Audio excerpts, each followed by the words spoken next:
अखिलेश यादव हैं, वो कह रहे हैं कि भाई पीडीए समाज है, मुसलमान हमारा साथी हमारा भाई है। कांग्रेस कहती है हम साथ में खड़े हैं, तो फिर ये दुर्दशा क्यों हो रही है? अखिलेश यादव लफ्ज मुसलमान से बहुत ज्यादा परहेज करने लगे हैं। पीडीए में भी वो कभी खुल के अल्पसंख्यक तक नहीं कहते। मटेरा में जो जन सैलाब देखने को मिला, जो उत्साह देखने को मिला, अभी शौकत साहब को वहां से उतारा जा रहा है, क्या लगता है सभी लोग साथ में खड़े होंगे, उनको जिताएंगे? मैंने वहीं हाथ मिलाकर के उनको मुबारकबाद दे दी कि उत्तर प्रदेश के पहले विधायक आप बनने जा रहे हैं इंशाल्लाह। उत्तर प्रदेश में एक नया चिराग रोशन होगा इंशाल्लाह ताला। आप लोगों के हक की बात नहीं हो रही है और अब ये मौका मांगा है उन्होंने, क्या लगता है जनता देगी मौका? मदरसा जो है वो शिक्षा का एक केंद्र है। अगर आप चाहते हो कि हमारा देश तरक्की करे तो शिक्षा देना बहुत जरूरी है, लेकिन आप शिक्षा का जो केंद्र है उस पे ही बिल्डोजर चलाने का काम कर रहे हो। नमस्कार, मैं कीर्ति और आप देख रहे हैं 24 तक। बहराइच में असीमुद्दीन ओवैसी साहब आए थे, एक बड़ी जनसभा जो है उन्होंने संबोधित की और जो भीड़ रही उसकी मैं क्या ही बात करूं। लाखों की तादाद में लोग मौजूद रहे और यहाँ पर हमारे साथ अभी कुछ लोग मौजूद हैं जो अमेठी से यहाँ मौजूद हैं। अमेठी से आए हैं पूरी टीम के साथ। हम उनसे बात करेंगे और जानेंगे कि क्या कुछ माहौल था, कितने लोग आए और 27 में क्या कुछ देख रहे हैं कि उत्तर प्रदेश में क्या रुझान रहने वाले हैं। अभी हमारे साथ मौजूद है मुफ्ती वारिसुल कादरी साहब, संयुक्त सचिव उत्तर प्रदेश AIMIM। सर, आज आप अपनी पूरी टीम के साथ यहाँ मौजूद है, क्या माहौल देखने को मिल रहा है? ओवैसी साहब ने बोला इतनी बड़ी जनसभा, लाखों की भीड़। माहौल तो बहुत अच्छा अल्हम्दुलिल्लाह, और काफ़ी भीड़ थी। हम लोग जब चले थे तो लगभग 35 गाड़ियाँ हमारी काफिले में थी अल्हम्दुलिल्लाह। 35 गाड़ी? हाँ, अमेठी से 35 गाड़ियाँ थी और लगभग 20-22 किलोमीटर से जाम मिला हमको। तो काफ़ी हम लोग पीछे रहे माशाल्लाह। फिर ओवैसी साहब से मुलाकात भी, आगे उसका भी शरफ हुआ और अल्हम्दुलिल्लाह इतनी भीड़ देखने के बाद ये लगा कि उत्तर प्रदेश में एक नया चिराग रोशन होगा इंशाल्लाह ताला। होगा।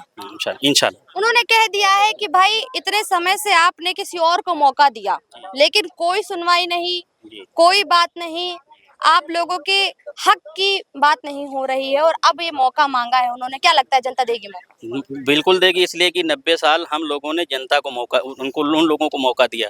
ऐसे लोगों को मौका दिया कि 3%, 11%, 12% जैसे लोग थे उन लोगों को हम लोगों ने मौका दिया और हम लोगों ने किसी को मुख्यमंत्री बनाया, किसी को मंत्री बनाया, उस पद पर हम ही लोगों ने बैठाया। आज हम उन लोगों से कुछ मौका मांग रहे हैं कि हमारे ऊपर कुछ भरोसा कर लें, कुछ ही दिन के लिए भरोसा कर लें, ज़्यादा नहीं, हमें थोड़ा मौका दे दें, हम हमारा भी काम देख लें कि हम लोग किस तरह से काम कर रहे हैं। बताइए, 90 साल से 70 साल कांग्रेस ने और 75 साल लगभग है, तो 75 साल लगभग हो गया। 75 साल में मुसलमानों को आज दलित से भी ज़्यादा बदतर, आप सत्तर कमेटी में देखा जाए तो दलित से भी बदतर देखा जा रहा है। लेकिन अखिलेश यादव हैं, वो कह रहे हैं कि भाई पीडीए समाज है, मुसलमान हमारा साथी हमारा भाई है। कांग्रेस कहती है हम साथ में खड़े हैं, तो फिर ये दुर्दशा क्यों हो रही है? कहाँ दिक्कत आ रही है? असल में दिक्कत कुछ नहीं है, हम लोग भाई जरूर हैं। यही चीज हम उनसे कहना चाह रहे हैं कि वो भी तो हमारे भाई हैं। हमने इतने साल आपको बनाया, आपके वालिद को बनाया, आपके बाप जो थे मुलायम सिंह को, उनको बनाया। तो यही तो हम भी चाह रहे हैं कि एक मौका हमें भी दिया जाए, ताकि आपके भाईचारगी का मौका सिर्फ हम ही देते रहें। आप भी तो भाईचारगी निभा सकते हैं, आप भी तो भाई हमारे बन सकते हैं, वो भी हमारे भाई हैं। कि भाई आप हमारे अपना भाई कहते हैं तो हमारे लिए कुछ काम करिए, लेकिन काम नहीं हो रहा है, बस इस्तेमाल किया जा रहा है। हाँ, वो सच कह रहे हैं। मुसलमानों का आज तक, आज़ादी के बाद से लेके आज तक सिर्फ इस्तेमाल किया गया है। अभी मैं सुन रहा था, आपने उनसे सवाल किया कि अखिलेश यादव कह रहे हैं मुसलमान भी तो हमारे भाई हैं। आपका ये सवाल गलत था। अखिलेश यादव लफ्ज मुसलमान से बहुत ज्यादा परहेज करने लगे हैं। पीडीए में भी वो कभी खुल के अल्पसंख्यक तक नहीं कहते, कभी आधी आबादी कह देते हैं, कभी कुछ कह देते हैं। पहले समाजवादी पार्टी को, बहुजन समाज पार्टी से ये ऐतराज था कि बहन कुंवारी मायावती जी अल्पसंख्यक कहती हैं मुस्लिम समाज को। आज की स्थिति आप देखिए कि वही अखिलेश यादव हैं जो ऐतराज करते थे, आज अल्पसंख्यक कहने से भी घबरा रहे हैं। लेकिन सच्चाई ये है, उनकी 108 सीटें हैं। उत्तर प्रदेश के अंदर 100 सीटें ऐसी हैं जहां पर, मैं फिगर्स एंड फैक्ट्स की बात बता रहा हूं आपको, 100 सीटें ऐसी हैं जहां पर मुसलमान निर्णायक भूमिका निभाता है और 60 सीटें ऐसी हैं जहां सिर्फ मुस्लिम वोट अगर जिस कैंडिडेट को डल जाए, किसी भी बिरादरी का, किसी भी जाति, किसी भी मजहब का कोई वोट भी ना डले, सिर्फ सिर्फ मुसलमान अगर वोट दे दे तो 60 सीटें अपने अकेले दम पे जिता सकता है। 100 से 125 सीटें वही जिताता है जो 90% मुसलमानों ने वोट दिया। उन्हीं के दम पर आज अखिलेश यादव के 108 एमएलएज हैं उत्तर प्रदेश के अंदर। सैयद सालार मसूद गाजी रदी अल्लाह तआला अन्हु की शान में गुस्ताखियां होती रही, वो एसी में बैठे रहे। 4 साल तक जो जमीन पर नहीं आया, आज वो एक पल में दिखने लग गए। क्या लगता है मटेरा में जो जन सैलाब देखने को मिला, जो उत्साह देखने को मिला, अभी शौकत साहब को वहां से उतारा जा रहा है, क्या लगता है सभी लोग साथ में खड़े होंगे, उनको जिताएंगे? देखिए, मैंने आज शौकत साहब का जैसे ही टिकट डिक्लेयर हुआ, बैरिस्टर असदुद्दीन ओवैसी साहब ने कहा तो हम वहीं बराबर में खड़े थे, शौकत साहब और हम। मैंने वहीं हाथ मिला करके उनको मुबारकबाद दे दी कि उत्तर प्रदेश के पहले विधायक आप बनने जा रहे हैं इंशाल्लाह। अब तक मुस्लिम समाज को सिर्फ वोट बैंक के नाम पे ठगा गया है, चाहे वो समाजवादी पार्टी हो या कांग्रेस पार्टी हो या बसपा हो। इन सब लोगों ने मुस्लिम समाज को एक लालच दिया और उस लालच के नाम पे सिर्फ मुस्लिम समाज को वोट बैंक के नाम पे ठगा है। इन्होंने मुस्लिम वोट बैंक का इस्तेमाल किया है, यूज़ किया है। कभी भी मुसलमानों के जो बुनियादी मुद्दे हैं, पढ़ाई, शिक्षा, रोजगार, किसी पे नहीं बोलते। मुसलमानों के आज देखिए, मैं पूरे देश की अगर बात करूं तो आज इबादत गाहों पे बिल्डोजर चलाए जा रहे हैं, मदरसों पे बिल्डोजर चलाए जा रहे हैं, जबकि मदरसा जो है वो शिक्षा का एक केंद्र है। अगर आप चाहते हो कि हमारा देश तरक्की करे तो शिक्षा देना बहुत ज़रूरी है, लेकिन आप शिक्षा का जो केंद्र है उस पे ही बिल्डोजर चलाने का काम कर रहे हो। आज मस्जिदों पे बिल्डोजर चलाने का काम कर रहे हो। आज पूरे देश के अंदर मुस्लिम समाज के लोगों की मॉब लिंचिंग हो रही है, उस पर आज समाजवादी पार्टी के लोग, बसपा के लोग, कांग्रेस के लोग क्यों चुप हैं? आज तो कोई डर है कि वो मुसलमानों के लिए खुलकर नहीं बोल रहे हैं, या फिर इनको ये डर है कि अगर हम थोड़ा सा आगे बढ़ाते हैं आपको तो वो आप जो है उनसे भी आगे निकल सकते हैं? क्योंकि देखिए, मुसलमान कौम पढ़ी लिखी होती है, लगातार अपने समाज के लिए काम करती है, और जिस तरह से समाजवादी पार्टी बात करती है कि हम आपको आगे ले जाएंगे, हमारे भाई हैं, लेकिन फिर भी मुस्लिम आबादी में भी एक मुस्लिम टिकट ठीक से वो नहीं दे पाती है। देखिए, समाजवादी पार्टी क्या, मैं तो कहूँगा कि जो अपने आप को सेकुलर पार्टी होने का दावा करती हैं वो भी आज मुस्लिमों से दूर भाग रही हैं। वो भी आज मुस्लिमों का नाम लेते हुए डर रही हैं, सिर्फ इस वजह से कि उनका हिंदू वोट बैंक जो है वो खिसक जाएगा। सिर्फ इस वजह से उनको इस बात का डर है। लेकिन शायद वो भूल गए कि बरसों से मुस्लिम समाज के लोगों की वजह से ही उनके दादा परदादा सब लोग राजनेता बनते चले आए हैं। मुस्लिम समाज ने उनको 90 से ज़्यादा % वोट देकर उनके भागीदारी दी है और उनको राजनीति में सक्रियता उनकी बनाने में मुस्लिम समाज की अहम योगदान है। लेकिन आज मुस्लिम समाज समझदार हो चुका है। आज मुस्लिम समाज को एक विकल्प मिल चुका है मजलिस इत्तेहादुल मुस्लिमीन के नाम पे। आज मुस्लिम समाज को बैरिस्टर असदुद्दीन ओवैसी साहब के नाम पे एक विकल्प मिल चुका है।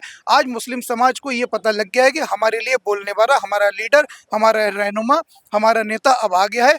इसलिए मुस्लिम समाज अब सिर्फ और सिर्फ 2027 में आने वाले चुनाव में सिर्फ और सिर्फ एमआईएम को वोट करेगा। जैसा कि आज बहराइच के मटेरा विधानसभा से जो ऐलान किया हमारे बैरिस्टर असदुद्दीन ओवैसी साहब ने, तो उन्होंने 200 सीटों का ऐलान किया है। पहले कैंडिडेट जिसमें हाजी शौकत अली साहब जो कि प्रदेश अध्यक्ष हैं उत्तर प्रदेश के, उनका किया है। उसके अलावा हम लोग 200 सीटों पर चुनाव लड़ेंगे और उत्तर प्रदेश के पूरे देश की आवाम से ये उम्मीद करते हैं कि वो अब जागरूक होगी और हमारे मजलिस इत्तेहादुल मुस्लिमीन के नाम पर वोट करेगी। अब बदलाव चाहता है प्रदेश, बदलाव डेफिनेटली चाहते हैं। देखिए, बिहार में भी हुआ, महाराष्ट्र में भी हुआ, और उत्तर प्रदेश में तो अब लाजमी हो गया है, बदलाव चाहिए ही चाहिए। क्योंकि जब हम 108 सीटें अखिलेश यादव जो कि 7% यादव वोट है, उनको जब हम 108 सीटें जिता करके दे देते हैं, उसके बावजूद भी हमको सियासी तौर पर अछूत समझा जाता है।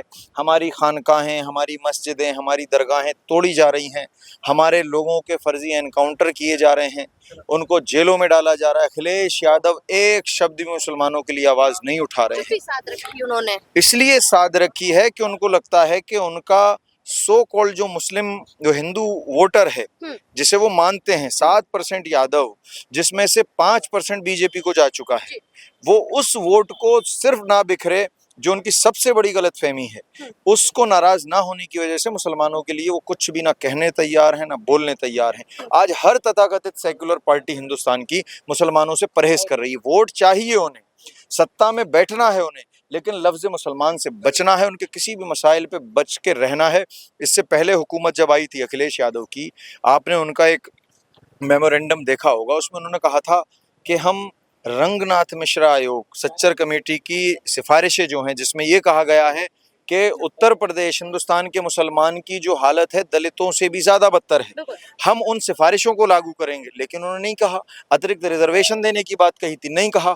एक और चीज थी, उन्होंने कहा था जिस तरह से ख्वाजा निजामुद्दीन औलिया का, जिस तरह से ख्वाजा गरीब नवाज रदी अल्लाह तआला अन्हु का राजस्थान में एक मिनिस्ट्री है, हम यहाँ कुछ दरगाहों के नाम लिए थे जिसमें दरगाह सालार मसूद गाजी का भी नाम था, बरेली शरीफ की दरगाह का भी नाम था। ऐसे कुछ दरगाहें सेलेक्टिवली बोला था कि हम इनके लिए एक स्पेशल मिनिस्ट्री देंगे, मंत्रालय देंगे इनके संरक्षक के लिए। कुछ नहीं किया उन्होंने, बस मुसलमानों का वोट लिया, सरकार बनाई, बात खत्म हो जाती है।